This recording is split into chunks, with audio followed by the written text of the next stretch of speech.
Mateus, vamos abrir Mateus capítulo 4, verso 23. Mateus 4, 23, vamos ler até o 25.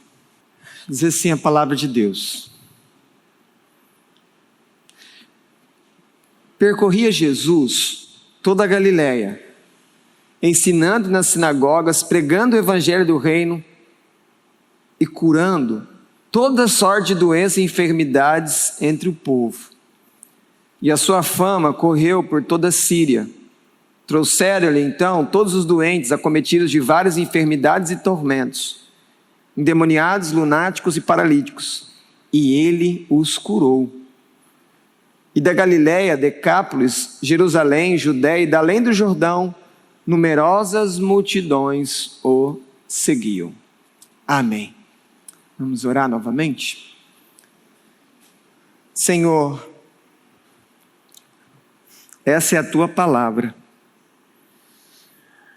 E a tua palavra tem o poder de gerar vida. Através da tua palavra, a salvação chega ao coração dos pecadores. A tua palavra nos transforma, Senhor. Nos alimenta. Ó Senhor, ajuda-nos nessa noite, mais uma vez, para que a tua palavra pregada, exposta e ensinada venha de encontro às necessidades dos nossos corações. E que isso aconteça, Senhor, pela ação e poder do Espírito Santo que ressuscitou Jesus dos mortos. Ajuda-nos, Senhor, ilumina-nos para podermos entender a tua palavra. E depois, Senhor, ajuda-nos a praticar aquilo que o Senhor nos ensinou. É a nossa oração. Em nome de Jesus pedimos. Amém. Podeis se sentar. Esses 3 versos aqui, desse final do capítulo 4 de Mateus, eles são uma espécie de resumo daquilo que Jesus fez no início do seu ministério nessa região da Galiléia. Se nós olharmos um pouquinho atrás desse mesmo capítulo 4, quando nós olhamos toda essa obra, todas essas ações de Jesus, poderíamos pensar em ensinar, pregar, curar. E uma coisa que não está explícita no texto, mas está acontecendo, enquanto ele ensina, ele prega e ele cura, os discípulos dele estão ali. Então, ao mesmo tempo, ele está treinando, ele está sendo modelo. E a Galiléia, como vocês podem observar no verso 16 do capítulo 4, era um lugar que o povo estava em grandes trevas. E então chega Jesus, a luz do mundo, como diz João em seu evangelho, para trazer luz aos galileus que estão em trevas. E quando pensamos naquilo que o evangelista Mateus resume como as principais ações de Jesus Cristo, nós percebemos então que o que ele está dizendo aqui, com essas curas, com esses sinais, com ele indo nas sinagogas, e ele pregando o evangelho aonde quer que ele estivesse, o reino de Deus está chegando na Galiléia. E uma outra coisa que também mostra que a obra de Deus, ela tem um alcance grande, amplo, que a obra de Deus não vem para ficar limitada, não é para alguns. Quando você rapidamente observa esses 3 versos, você vai prestar atenção agora, eu te mostrando, que você vai ver a expressão todo. Se não, veja comigo, verso 23 diz: percorria Jesus toda a Galiléia. No final do verso ele diz, curando toda sorte de doenças. No verso 24 ele fala que correu a fama dele por toda Síria. Em seguida diz que todos os doentes. Isso mostra que nessa obra, com a chegada do reino de Deus, o poder de Deus se manifesta através da vida de Jesus, que no final do capítulo 3, após ser batizado por João Batista, o Espírito Santo vem sobre a vida dele, leva ele para o deserto para ser tentado, e depois então ele começa seu ministério público na Galileia. Nós podemos dizer então, pensando nessa pequena introdução, que aqui nesses 3 versos nós temos o Evangelho em palavras, quando ele ensina e ele prega, e o Evangelho também através de ações práticas, de obras, de cura, para todos. Todos devem ouvir o Evangelho. Pensando aqui agora na Galileia, Jesus percorria toda a Galileia. A Galileia era a região dele. Ele é de Nazaré. Só que, com o tempo, ele muda para a cidade de Cafarnaum, que era a mesma cidade de Pedro. Uma cidade ali às margens do mar da Galileia. Para vocês terem uma noção, o que era o tamanho da Galileia, é como se você, que tiver uma noção aqui, mínima de espaço, você saísse de Três Lagoas, fosse até Selvíria, e você saísse daqui e fosse até Andradina, e você traçasse então linhas, e formasse um retângulo. Essa seria a dimensão da Galileia. Eu quero dizer para você que quando o verso 23 diz que Jesus percorria, Jesus ficava então nessa região andando a pé, de cidade em cidade, pregando o Evangelho. Naquela época, a Galileia tinha aproximadamente 200 cidades, em que a média de população era de 15 mil pessoas. É interessante pensar nisso também, porque quando vai chegar no Sermão do Monte, ele vai falar do sal. Por que ele fala que o sal conserva? Porque ele ali, sendo também um galileu, apesar de ter nascido em Belém, como dizia a profecia, ele sabia que os pescadores conservavam o peixe com o sal. Então por isso que ele foi criado, vendo ali aquela tarefa de conservar os pescados com o sal, ele vai usar essa expressão para quando ele está no Sermão do Monte, falando ali para muitos pescadores à margem do mar da Galileia, quando ele vai fazer o seu Sermão do Monte. A Galileia também era um lugar onde se passava muitas estradas, muitas rotas comerciais, muitas pessoas passavam por ali. Dizem os historiadores que aproximadamente nessa região da Galileia tinham 3 milhões de pessoas naquela época. Então, nós precisamos pensar que percorrer toda essa região, como eu dei as dimensões para vocês aqui, alcançando tantas cidades, era um trabalho muito desgastante.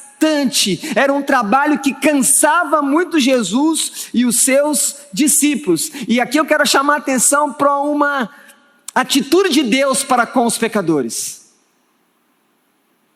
Jesus ia às cidades. Jesus ia na floresta. Jesus ia aos pescadores. Deus vai ao encontro dos perdidos. Deus Santo vai ao encontro daqueles que estão em trevas.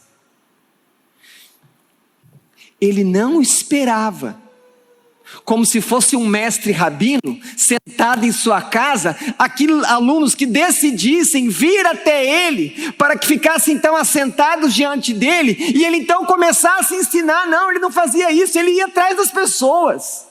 Jesus ia atrás das pessoas nas cidades. E eu e você? Nós somos aqueles que esperamos as pessoas necessitadas e perdidas virem até nós? Ou nós somos como Jesus? Nós estamos procurando, nós estamos indo atrás daqueles que estão em trevas, nós estamos indo atrás daqueles que estão perdidos, daqueles que estão sendo consumidos pelos seus pecados. Como é que você tem vivido? Em tempos que até para ir na igreja muitos de nós têm profunda dificuldade. Então, se temos dificuldade nisso, como então iremos socorrer aqueles que estão morrendo em seus pecados? Nas mesmas condições que você vivia antes, em trevas, até que alguém foi a você, até que alguém pregou o evangelho do reino a você. Eu quero incentivar você a começar procurando essas pessoas que precisam ouvir o evangelho e que precisam ser socorridas em suas necessidades, a partir da sua própria casa. Verifica, homem, como é que está primeiro a esposa. Verifica, pai e mãe, primeiro como que está a vida espiritual dos seus filhos. Como que estão aqueles que vivem, que dormem com você, que comem com você à mesa. Então são os primeiros que nós temos que procurar, são aqueles que estão mais próximos. Mas não se limite a apenas ajudar a sua própria casa, ou treinar os seus próprios filhos, ou ensinar as coisas de Deus para eles, ou orar com eles. Depois também procure os seus irmãos, procure aqueles irmãos que não estão vindo à igreja, procure aqueles irmãos que estão às vezes emaranhados por causa do pecado, e então eles têm vergonha de vir na igreja, eles se afastam de Deus, e isso não é inteligente espiritualmente, mas o pecado cega as pessoas. O pecado afasta as pessoas daquele que é o único que pode resolver o problema, que é Jesus, e que é aquele que é anunciado toda semana nas igrejas. Porque quando o evangelho é anunciado, esse é o poder de Deus que salva, esse é o poder de Deus que transforma as pessoas. Ou não foi assim que você foi salvo? Pela loucura da pregação do evangelho? Ajude os seus irmãos que estão cambaleando. Mas também está na hora da gente acordar para aqueles que estão muito perto de nós, e nós nem sabemos os nomes, aqueles vizinhos do fundo, o vizinho da esquerda, o vizinho da frente, da direita, que nós estendemos a mão, que às vezes nos socorre quando falta alguma coisa em casa, que às vezes olha a sua casa quando você viaja, mas nós estamos sendo tão egoístas, porque nós não estamos entregando de graça o que recebemos de Cristo, que é o evangelho, e sabemos que eles estão nas trevas, e sabemos que eles não conhecem Jesus, e nós somos insensíveis, e você continua insensível com as pessoas que estão nas trevas, por mais que elas estejam rodeadas de telas luminosas, tanto pequenas como grandes, elas estão na total escuridão quanto as coisas de Deus.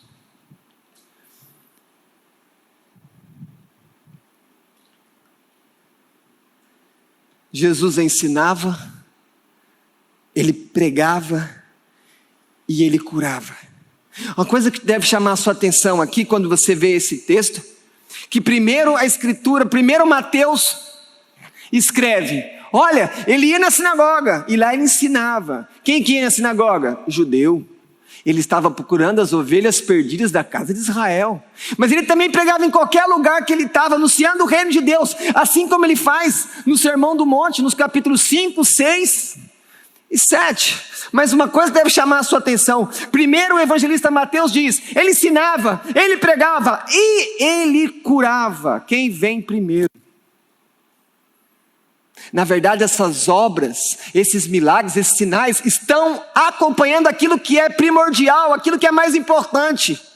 A palavra falada, proclamada. Jesus, como arauto de Deus, ele precisa falar de Deus, ele precisa falar do pecado do homem, ele precisa anunciar que agora é chegado o reino de Deus, e essas obras, esses sinais e essas curas confirmam a palavra dele.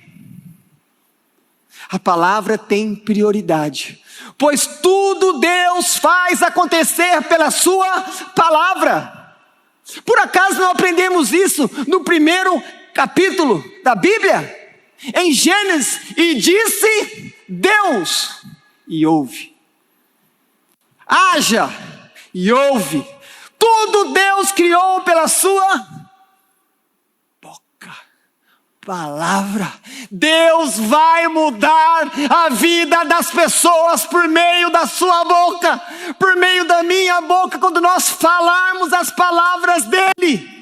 E então tudo isso regado por oração, o milagre do Senhor vai acontecer na vida das pessoas, e você vai se alegrar, e Deus vai ser glorificado, e pecados vão ser perdoados, famílias vão ser restauradas. O que Paulo escreve aos Romanos: a fé vem pelo ouvir. Se tem uma coisa que as pessoas hoje precisam é ouvir. Elas têm ouvido tantas coisas que têm deixado elas deprimidas, angustiadas, sem uma esperança. O mundo, principalmente o Brasil, está num momento que eles precisam ouvir uma palavra que dá esperança. E essa palavra é o Evangelho de Cristo. A fé vem pelo ouvir a palavra de Cristo. Quando você olha o capítulo 4, verso 17, Jesus diz assim, o evangelista registra: passou Jesus a pregar. Quando chega no capítulo 5, verso 2, diz assim: e então todo mundo sentou e ele passou a ensiná-los. Percebam que não é uma coisa isolada na vida de Jesus, então não pode ser na minha. Nós precisamos ser portadores da palavra, nós precisamos ser discípulos do nosso mestre, falar do evangelho, falar das verdades de Deus. Todo tipo de conversa nós temos que dar um jeito de trazer aquilo para as verdades de Deus, sem ser chato, mas não perdendo as oportunidades, instando, pregando, porque nós não sabemos até quando vamos poder fazer isso, e nós não sabemos até quando nós temos as pessoas ali perto de nós, na oportunidade de ouvir o evangelho. Quando diz no verso 23 que ele ia na sinagoga, a sinagoga tinha várias funções, mas tinha alguém que era responsável de selecionar, de escolher quem ia ler a escritura, ia explicar a escritura ali no ensino da sinagoga. Então quando Jesus diz aqui, quando Mateus diz que ele ensinava nas sinagogas, então quer dizer o seguinte: toda vez que ele ia numa cidade tinha uma sinagoga, e para ter uma sinagoga tinha que ter no mínimo 10 judeus adultos para constituir uma sinagoga. E ali então tinha a Torá, ali tinha todo um ambiente preparado, ali durante a semana as crianças eram ensinadas na palavra de Deus, ali eles faziam cânticos, ali eles faziam oração. O que isso lembra vocês? O culto que nós temos hoje nas igrejas cristãs, eles começam por aquilo que vocês ouvem agora nas sinagogas, espalhadas por todas as províncias da época. E então Jesus chegava na sinagoga, e ele era conhecido naquela região, e então o líder daquela sinagoga convidava Jesus, falava assim: Jesus, olhavam ele como um mestre, né? Muitos olhavam ele como um profeta, e então ele trazia um rolo da escritura para ele lia o texto, e ele explicava. Pensa comigo um instante, você está ali naquela sinagoga e de repente o próprio Deus está falando, e o próprio Deus, sem nenhum erro, sem nenhuma chance de interpretação errada, aplicação equivocada, e ele fala com você. Por isso que ao final do Sermão do Monte vão dizer: nossa, o ensino de Jesus é diferente, porque ele ensina como quem tem autoridade. Por que ele ensina com autoridade? Porque quando Jesus fala, ele não fala como mais um mestre, ele não fala mais como mais um dos profetas, ele fala como o próprio Senhor. E isso tanto é verdade, que quando você acompanha, por exemplo, quando ele vai falar, corrigindo as falas do que a tradição dos mestres, dos rabis, dos fariseus falavam, o que ele fala? Eu vos digo. Ele fala na primeira pessoa. Quando você está nas bem-aventuranças, e ele diz assim: No verso 11, bem-aventurados sois quando por minha causa, eles colocam por causa dele, olha, quando perseguirem vocês por causa de mim, vocês são então bem-aventurados. Ele não apronta para outra pessoa, ele é o padrão, ele é o modelo, é o próprio Deus ali ensinando na sinagoga. Mas Jesus não ensinava apenas na sinagoga. Diz o texto que ele pregava em todos os lugares. E lembre-se, enquanto ele pregava, quem estava lá olhando? Quem estava assistindo?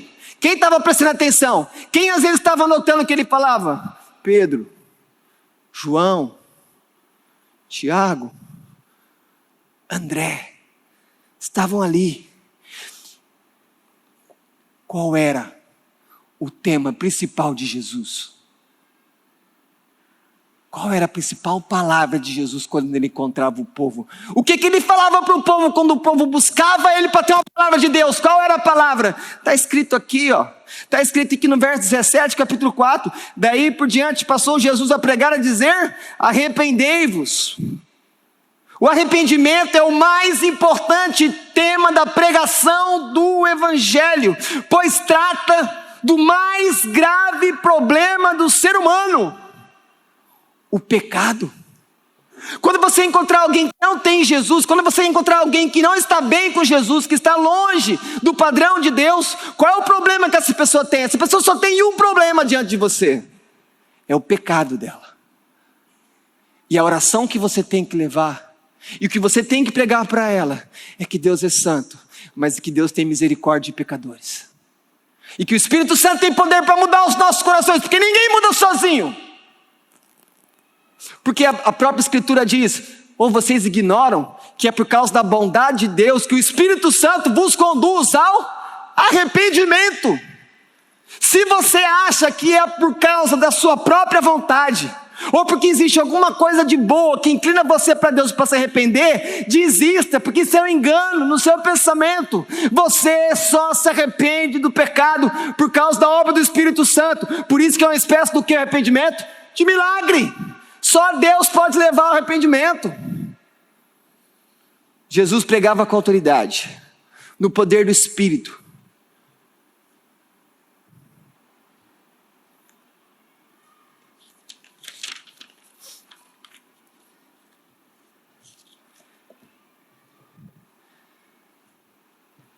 Quantas pessoas olhando para Jesus? Pessoas curiosas. Mas tinha um grupo ali que devia ser o mais atento: os discípulos. Os discípulos, os homens que ele chamou para andar com ele, que ele chamou para treinar, que ele chamou para discipular de perto. Deixa eu perguntar para você: quem é o seu modelo? Quem é o seu modelo de vida espiritual? E não dá para você falar de alguém muito longe, precisa de uma pessoa que está perto de você, que você pode encontrar com ela, que você pode ouvir a voz dela. Quem treina você na carreira da fé? Sábado eu estava num campeonato de futebol. Crianças de várias idades que estavam fazendo algumas partidas. Só que para fazer aquela partida, aquelas crianças de 5, 6, 7, 8, 9, 10, elas treinam 2 vezes por semana, para de vez em quando ter um torneio para elas poderem jogar. Será que para a fé a gente pode ter menos empenho que crianças pequenas para jogar bola? Aqueles que têm filhos aqui, quantas vezes por semana o seu filho vai para a escola? Agora me fala quantas horas ele fica lá. Agora multiplica. Quantas horas dá na semana? Agora compara isso com o tempo que eu e você gastamos com os nossos filhos para falar das coisas de Deus. Você percebe como que essa questão de falta de modelo prejudica você? De você não ter ninguém que está ajudando você? Você precisa de alguém para você crescer na fé. Se você não tem ninguém, eu quero encorajar você a procurar alguém hoje mesmo para começar a te ajudar no seu crescimento espiritual. para começar a acompanhar você nas suas dificuldades, nas suas lutas. Lembre-se, Jesus chamou os discípulos para andar com Ele, para eles poderem olhar o preço que custaria para eles ser discípulo dele, e ao mesmo tempo aprender como fazer aquilo que ele estava fazendo. Tem muitas pessoas no Evangelho que ainda não entenderam que existe um custo para seguir Jesus, existe renúncia, existe o sofrimento, e aí quando vem o preço da renúncia, do sofrimento, essas pessoas não querem viver o discipulado por inteiro, e aí não crescem, e aí não ficam maduras, como se fosse uma pessoa de 10, 15, 20 anos na fé, e ainda uma plantinha, e ainda neófitas, e ainda que não dá fruto, porque está crescendo sem ninguém, não tem ajuda, não tem um conselho, não tem alguém que dá uma palavra, não tem alguém que ora junto.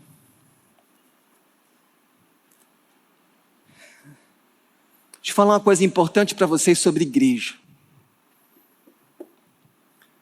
Uma coisa que nós não podemos fazer como igreja. É um grave erro separar mais velhos e mais novos. Separar aqueles que são mais instruídos dos leigos. Os maduros dos novatos, os que estão mais fortes espiritualmente dos fracos. A igreja não deve cometer esse erro. Por que nós não podemos fazer isso? Se nós separamos, como é que o mais novo aprende com o mais velho? Como é que o leigo vai aprender com o instruído? Como é que o fraco vai se fortalecer com aquele que tem mais força? Como é que o novato vai amadurecer se ele fica longe do maduro? Percebe isso? De uma certa maneira, como igreja, nós precisamos nos envolver de tal maneira que você esteja em contato com todo tipo de pessoa. Você não pode se isolar, por mais que nós possamos até, de maneira objetiva, algumas vezes, fazer uma separação de idade para colocar numa sala e ensinar como fazemos, por exemplo, na nossa igreja. Mas, escute, se misturar com pessoas diferentes de você, com idade diferente, se você é casado às vezes com pessoas que são solteiras, com pessoas mais novas na fé do que você, com pessoas mais velhas na fé, tudo isso vai ajudar você, porque se você continuar, presta atenção, se você continuar nesse tipo de bolha, isolado, que só anda com pessoas que pensam como você pensa, se você é casado, só anda com pessoas que são casadas, nesse lugar que é confortável, onde não tem diferenças, você não vai experimentar crescimento. Nós precisamos ter contato com pessoas diferentes, porque senão a igreja se transforma num monte de cestinho. Aí tem um grupinho ali, é um cestinho. Tem um cestinho dos jovens. Os jovens não se misturam com ninguém. Aí tem um cestinho dos adolescentes. Os adolescentes não misturam com ninguém. Aí tem um cestinho dos casados com filhos pequenos. É outro cestinho. Não, tem os que são casados, mas os filhos já estão na faculdade. Outros cestinhos. Isso é ruim. É como se fossem várias pequenas igrejas que não se comunicam uma com a outra. E aí como que a gente vai ter um contato? Como que aprende um com o outro? Isso é ruim. Nós precisamos então estar mais próximos. Olhem para como Cristo fazia. Todo tipo de pessoa tinha contato com todo tipo de pessoa, em todo tipo de lugar, e ele usava metáforas de todo tipo de cultura. Se você olha os 3 versos, todo tipo de gente procurava Jesus. No verso 24 diz: paralíticos, endemoniados, lunáticos, pessoas que estavam sofrendo, todo tipo de gente procurava Jesus, e ele recebia todas elas. O texto diz que ele curava as pessoas. Uma coisa que a gente não consegue perceber aqui, é que quando ele fala que ele curava doenças e enfermidades, Jesus curava tanto uma gripe simples, se a pessoa viesse até ele pedindo para que orasse, como ele curava cegueira, ele curava todo tipo de doenças que os médicos não podiam fazer nada. Agora, as curas, eram sinais de que o reino de Deus estava chegando. Porque lembre-se, essas doenças, de maneira direta, porque muitas pessoas estavam doentes por causa do pecado, mas indiretamente, no final, toda doença é consequência do pecado, porque o pecado vem e ele vai deformar toda a criação. Então presta atenção, por isso, quando Cristo vem como Filho de Deus, irrompendo a chegada do reino de Deus sobre a terra, vem todo esse tipo de pessoas. Por isso que o texto fala, todo tipo de doente, de todos os lugares, vem até ele. E qual a resposta de Deus? É que se o reino de verdade chegou, o evangelho é pregado para que eles possam se arrepender de seus pecados. Mas ao mesmo tempo as consequências do pecado, como as doenças, como as pessoas endemoniadas, as pessoas com problemas mentais, o poder de Deus visita elas, porque o reino de Deus chegou. Como é o reino de Deus lá na volta de Jesus? Não tem doença, não tem morte, não tem dor, não tem sofrimento. Então perceba que o texto está querendo dizer para nós que quando Jesus começa a fazer todos esses sinais, ele está querendo dizer, o reino de Deus é chegado. E no coração de alguns, Jesus, Deus, é recebido como rei, não no coração de todos, mas em alguns. Portanto, ele traz não apenas perdão dos pecados, mas ele cura as doenças. Ou seja, o reino de Deus traz bênçãos espirituais e traz bênçãos materiais. Deixa eu falar um negócio para você. Deus curar uma doença, Deus perdoar pecados, e quando Deus te dá uma bênção material, econômica, deve ser motivo de agradecimento a Deus na mesma intensidade. Porque se acontece isso na vida do povo de Deus, é porque o reino de Deus é chegado à terra. E nós precisamos olhar também as coisas materiais como bênçãos de Deus sobre nós, não só as espirituais. E agora eu digo a vocês, por que esse texto está escrito aqui? Falando que Jesus pregava, Jesus ensinava. Você é chamado a pregar o evangelho.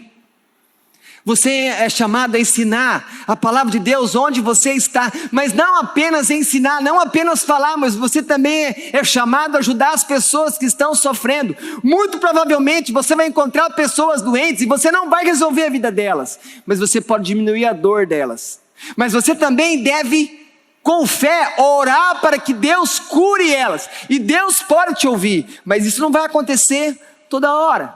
E por que eu devo pregar o evangelho? E por que eu devo ir, quando uma pessoa chega doente, por que eu sempre devo orar por elas?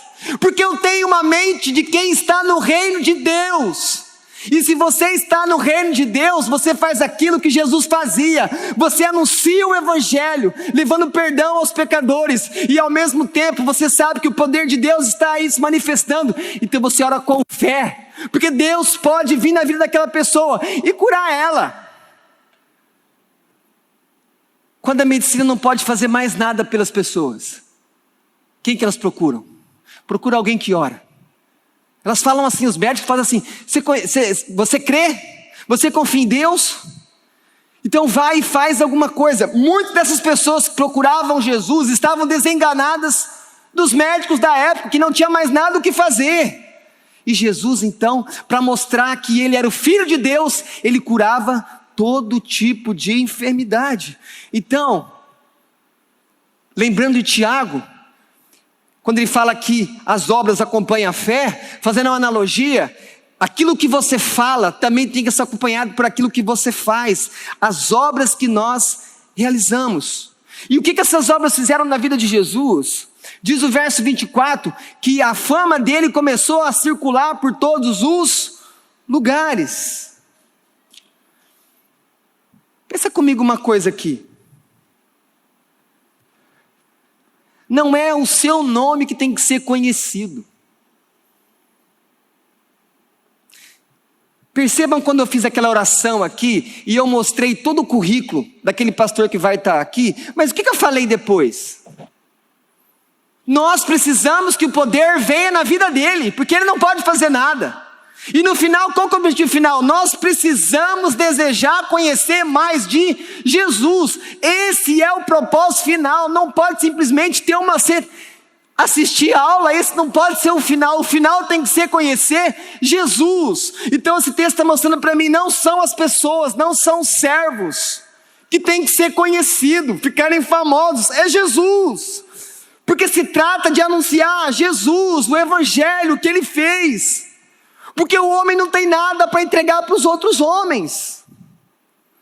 O nome dos servos muitas vezes recebem mais destaques que o nome de Jesus. Mas a Bíblia diz que importa que sejamos salvos no nome de Jesus. É dele que flui toda a graça. E é Jesus que vai recompensar todos os seus servos. Agora tem uma aplicação para você. Por que muitas vezes alguém faz algo na igreja, faz algo para o reino de Deus, mas aí ele reclama porque o seu trabalho não é reconhecido pelos outros servos? Por que isso acontece? Por que acontece? Porque acontece no seu trabalho, quando você trabalha, e você toda hora reclama porque você não é reconhecido pelo chefe, ou não é reconhecido pelo seu colega de trabalho. Por que nós reclamamos em casa? Mas eu estou fazendo tanto aqui, aquela mulher reclama, mas eu estou fazendo tanto, eu deixei tudo organizado, eu preparei a comida, e não vem um elogio, e não vem uma palavra boa. Qual a situação aqui? Nós deveríamos buscar o elogio das pessoas? Não deveríamos. Por quê? Se nós somos de Cristo, nós servimos a Ele em todos os lugares. E Deus vai saber tratar conosco. Por quê? Se você estiver, escute bem, fazendo algo na igreja para Deus, fazendo algo na sua casa para Deus, fazendo algo no seu trabalho para Deus, e o cristão deve viver assim, tudo que ele faz é para Deus. Mas se você faz e você sempre está percebendo que falta reconhecimento, que falta elogiar você, que falta as pessoas perceber o seu valor, você então está buscando recompensa de homens. Então você já recebeu. Porque a recompensa que vem de Deus é aquele que vê no secreto. E que em secreto ele vai recompensar você. Então se lembre, toda vez que você começar a exigir reconhecimento, honra, você não está buscando mais a glória de Deus. E você também esqueceu qual é o seu papel. Porque um servo de Deus não busca reconhecimento de homens. Não é exatamente isso que Pedro fala? Como que você pode ser uma serva de Deus, um servo de Deus, e está preocupado se os homens, se a igreja, se a esposa, se o chefe está reconhecendo o seu trabalho? Essa visão está totalmente equivocada. Se você serve a Deus, espera nele. Ele que sabe como fazer com você. Ele que sabe tratar você.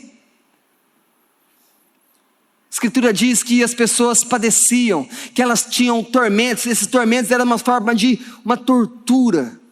Mas a Bíblia diz que Jesus curava as pessoas. Mas aí tem uma questão que pode surgir no seu coração. Por que no ministério de Jesus ele curava tantas pessoas?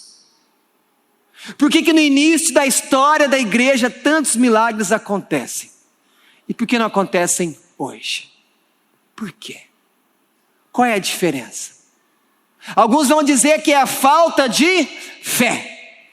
Que porque não tem fé, não acontecem as mesmas curas, os mesmos sinais. Mas, conforme aqui Mateus ensina, o que ajuda-nos a entender por que não se repetem essas curas extraordinárias, esses sinais, porque esses sinais, essas curas, essa obra maravilhosa e poderosa do poder de Deus na vida de Jesus, tem um motivo muito claro em toda a Escritura. Quando o Messias viesse, ele seria reconhecido pelos sinais, pelas maravilhas, e é por isso então que o poder de Deus é tão transformador, tão abundante na vida do Filho de Deus. E isso também continua em certo ponto na vida dos apóstolos, porque eles estão ali lançando os fundamentos da igreja. Mas vai ver no século 2 se está acontecendo esses milagres e sinais. Não! Vai estudar o século 3 da história da igreja para ver se você vai ser esses sinais. Não! Esses sinais podem repetir uma hora ou outra em alguns avivamentos. Em alguns momentos sim, Deus pode manifestar de maneira pontual e fazer isso. Mas eu tenho que entender que isso tudo que acontece aqui é um sinal que o reino de Deus chegou. E se o reino chegou, o Filho de Deus está presente. É por isso, queridos, que você vai orar pelas pessoas, que você vai pedir com fé, que você vai chorar diante de Deus por pessoas que estão à beira da morte. E às vezes não vai acontecer o milagre que você espera, mas vai acontecer a vontade de Deus. Mas muitas vezes também você pode ser levado pelo Espírito para orar, e Deus usar você para curar pessoas, para fazer a vontade dEle, e o nome dEle ser glorificado. Mas lembre-se, não vai ser na mesma intensidade, não vai ser na mesma quantidade. E o verso 25 diz que vinham pessoas da Galileia, Decápolis, Jerusalém, Judéia, de todos os lugares. Jesus atraía pessoas até Ele. Pessoas de todo lugar vinham para ouvir Jesus. Deixa eu falar algo para você. Quando eu entendo que Jesus atraía todo tipo de pessoa, de muitos lugares diferentes, para vir até Ele, o que isso deve mostrar para minha ação como cristão? Se não, deve ser um incentivo a me levar a continuar levando o Evangelho de Jesus a todas as pessoas, a todos os lugares, porque eu sei pela Escritura que existe o Espírito Santo que vai atrair alguns desses que eu vou pregar, que eu vou ensinar, que eu vou falar, até Jesus, porque Jesus tem esse poder de atração. A questão é, não está em você o poder de atrair, mas está em você a possibilidade de falar. Mas Jesus atrai, então fale, então vá, todo tipo de pessoa, em todos os lugares, os muito instruídos, os iletrados, qualquer tipo de pessoa, anuncie o Evangelho. Porque o Espírito Santo atrai as pessoas. O Espírito Santo tira as escamas e as pessoas olham para Jesus e eles confessam Jesus. O Espírito Santo tira os tampões, então eles ouvem o Evangelho de uma maneira diferente, e aquilo toca o coração, e eles começam então a abandonar a vida antiga, aquela vida sem Deus, aquela vida sem graça, e eles se voltam para o Senhor. Lembre-se desse texto, Jesus atrai pessoas, mas é você que fala, é você que vai, não pare de falar. Não desista das pessoas, porque o Espírito Santo está aí. Lembre-se, o reino foi inaugurado, nós estamos em certa medida, logicamente, aquilo que nós falamos de escatologia, o reino chegou, mas ainda não em plenitude, mas já começou. Como que eu posso falar que o reino já começou?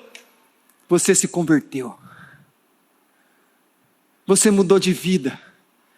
Quantas pessoas aqui mudaram de vida, tiveram uma vida transformadas? Isso é um sinal que o reino de Deus já foi inaugurado, que o Espírito Santo está entre nós, que Ele nos leva para fazer a vontade de Deus. Queridos, no final do verso 25, ele diz assim que uma numerosa multidão o seguia. Quem que tinha nessa multidão? Tinha simplesmente multidão, pessoas que estavam indo ali pela primeira vez. O que está acontecendo ali? As pessoas iam falar, Jesus, vou lá ver, nunca vi. Tinha também pessoas que seguiam Jesus. E tinha por fim os discípulos. Várias categorias de pessoas estavam com Jesus. Muitas delas estavam buscando o que de Jesus? Ouvir uma palavra? Não! A maioria delas queria cura. Queria um milagre, eu preciso de um sinal, eu preciso de libertação, e Deus tinha misericórdia dessas pessoas, E Deus atendia a pobreza física da falta de saúde dessas pessoas. E muitas dessas pessoas que vieram para receber cura, acabam ficando com Jesus e vão ouvir o quê? O Sermão do Monte, nos capítulos 5, 6 e 7. Mas eles não vieram para ouvir palavra, eles ouvem a palavra. Eles vieram para receber uma bênção. Mas por que Deus cura se a pessoa não queria ouvir? Porque existe um princípio na mente de Deus: todos devem ouvir o Evangelho. Não importa se as pessoas estão vindo para a igreja pelo motivo errado, nós precisamos pregar o Evangelho para ela. Porque mesmo vindo pelo motivo errado, o Espírito Santo pode vir na vida dela e levar ela a olhar da maneira certa para Jesus Cristo. Não importa. O importante é vir. O importante é anunciar. O importante é orar para que o milagre de Deus aconteça na vida delas. Agora, tem uma outra palavra aqui que diz que essas multidões os seguiam. Já expliquei que muitos aqui, a maioria não era discípulo, não era convertido. Mas ainda tem aquelas pessoas que seguem Jesus temporariamente. Mas logo o amor delas, a fé delas se dissipa. Por quê? Porque não é uma fé gerada pelo Espírito. Então, aquela vontade, aquele desejo de buscar as coisas de Deus, simplesmente morre. E nós sabemos que muitas pessoas já tiveram essa experiência, de começar a vir na igreja, de ouvir o Evangelho, ter até uma experiência com o Espírito Santo, mas depois ela abandonou, foi embora. Cuidado, para não chamar essas pessoas de desviadas, porque a maioria delas não nasceu de novo. Então, precisamos olhar elas como perdidas. Pessoas que precisam ouvir o Evangelho. Pessoas que precisam ouvir aquela mesma palavra que João Batista pregou, que Pedro pregou, que Jesus pregou. Arrependei-vos dos vossos pecados, porque é chegado o reino de Deus.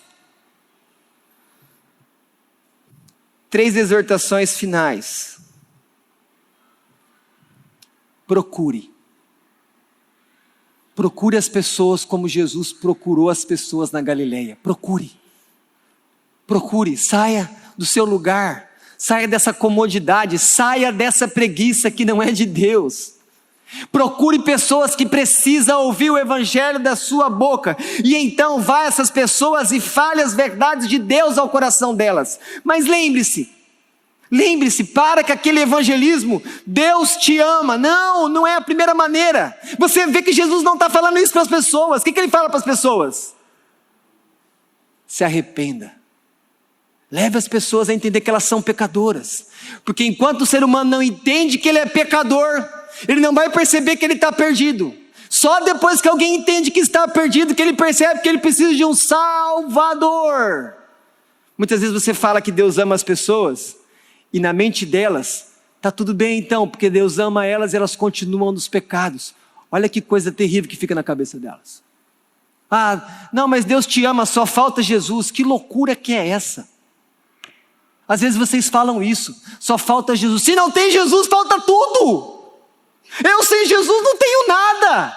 Você sem Jesus, você não tem nada. Você está perdido. E como é que a gente pode falar para as pessoas: essa pessoa tem tudo, essa pessoa é boazinha, é bom isso, é bom aquilo, só falta Jesus? Que isso? Que inversão é essa? Que evangelismo louco é esse? Não. As pessoas são preciosas para Deus, mas elas precisam primeiro saber quem elas são. Pecadoras.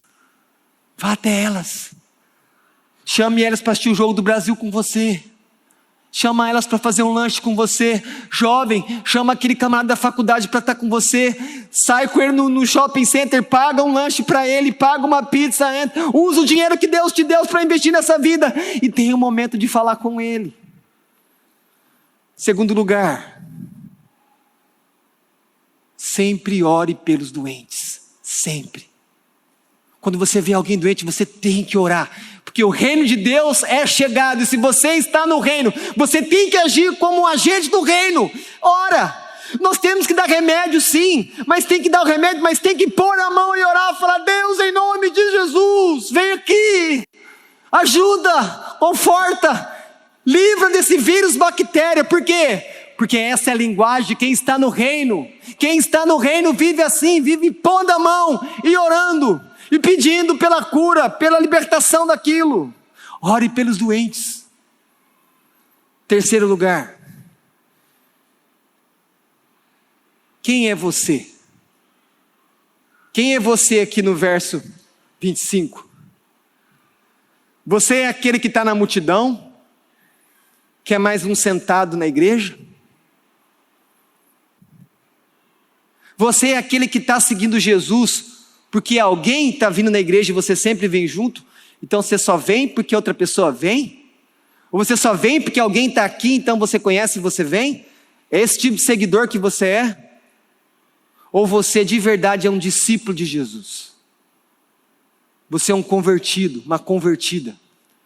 Você já confessou que é totalmente falido espiritualmente, que você necessita desesperadamente do perdão de Jesus. Quem é você aqui nessa noite? Você é mais um na multidão, que não sabe nem quem é Jesus que está ali? Você é um seguidor temporário, qualquer coisa que acontecer você vai embora? Você para de seguir Jesus? Ou você é um discípulo? Seja um discípulo, procure crescer. Se você é um discípulo, você faz parte do reino. Se você faz parte do reino, você é uma pessoa que tem paz com Deus, então você leva o evangelho para as pessoas, prega o evangelho, vá atrás de pessoas que estão sofrendo, haja como Jesus agiu aqui, cheio de misericórdia. Mas não se engane de não saber que nessa noite Deus chama você para fazer uma autoanálise. Quem eu sou? Multidão? Um seguidor temporário? Ou um discípulo que tem compromisso com o reino de Deus e com Jesus?